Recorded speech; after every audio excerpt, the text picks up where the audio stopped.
আন্দোলনে অংশ না নিয়ে যেসব সিএনজি চালিত অটোরিকশা চালকরা রাস্তায় বেরিয়েছেন তাদের গাড়ি আটকাতেই বাকিদের আগ্রাসী আচরণ। মিটার ছাড়া চালানোর দাবিতে সকাল থেকে রাজধানীর বিভিন্ন স্থানে সড়ক অবরোধ করে রাখেন সিএনজি অটোরিকশা চালকরা। তাদের একটি অংশ বনানীতে বাংলাদেশ সড়ক পরিবহন কর্তৃপক্ষের প্রধান কার্যালয়ের সামনে মানববন্ধন করেন। সেখানে তারা নিজেদের দাবি দেওয়া তুলে ধরেন। মিটার চাই না, মিটার ঢাকা মেট্রো গাড়িতে মিটার থাকবেই না। মালিকরা কখনোই সরকার নির্ধারিত জমা তারা নেয় না, তারা অতিরিক্ত নিয়ে আসছে, যে কারণে শ্রমিকরা মিটারে গাড়ি চালাতে রাজি নয়। সাধারণ চালকদের দাবি, সিএনজি অটোরিকশার মালিকরা সরকার নির্ধারিত টাকা জমা না নিয়ে প্রায় দ্বিগুণ অর্থ জমা নেন, ফলে মিটারে গাড়ি চালানো সম্ভব হয় না। অনেকে বলেন একটি সিএনজি রিক্সা 20 থেকে 22 লাখ টাকায় বিক্রি হতে এ খাতে নৈরাজ্য নেমে এসেছে। বিআরটির থেকে বেশি অঙ্কের টাকা খায়, 10 লাখ 15 লাখ 20 লাখ নিয়ে নতুন নতুন সিএনজি নামায়। একটি সিএনজি রিক্সার এত দাম? খোঁজ নিতে যাই মগবাজারের শোরুমে, সেখানে মেলে ভিন্ন তথ্য।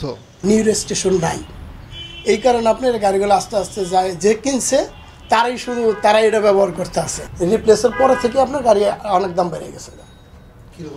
গাড়ির দাম এখন আপনার 18 মডেল একটা গাড়ি আপনার 19 লাখ 20 লাখ টাকা আছে, 19 মডেল একটা গাড়ি আপনার 22-23 লাখ টাকা আছে। মালিকরা কেন চালকদের কাছ থেকে দৈনিক বাড়তি অর্থ আদায় করছে? তারা জানান গাড়ির বাড়তি মূল্যের কথা। 15 বছর আগে একটি অটোরিকশা কিনেছেন 3 লাখ টাকায়। আয়ুষ্কাল শেষে নতুন আরেকটি গাড়ি কেনার অনুমতি নিয়ে পুরনোটা ধ্বংস করে সরকার।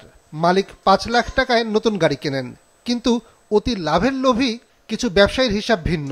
তারা পুরনো গাড়ির দাম 12 থেকে 15 লাখ টাকা ধরেন, সাথে নতুনটির 5 লাখ টাকা যোগ করে দাম হিসাব করেন 20 লাখ টাকা।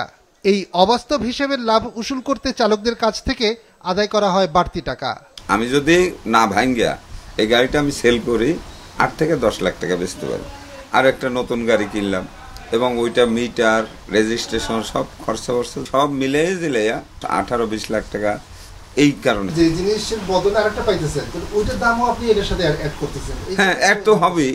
আমি ওটা আমার সম্পদ না, আমার নতুন একটা পাইতেছেন।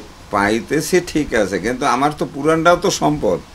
অথচ হিসেব করলে দেখা যায় 3 লাখ টাকার একটি গাড়ি কিনে 15 বছর প্রতিদিন গড়ে 1000 টাকা ধরে শুধু ভাড়া আদায় করেছেন 54,79,000 টাকা।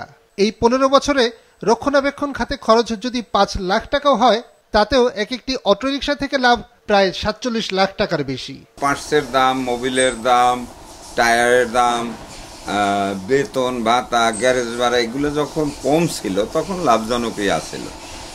তো এখন যে বর্তমান প্রেক্ষাপট, এখন মানে কি বলবো, সংসার চালানো কষ্ট।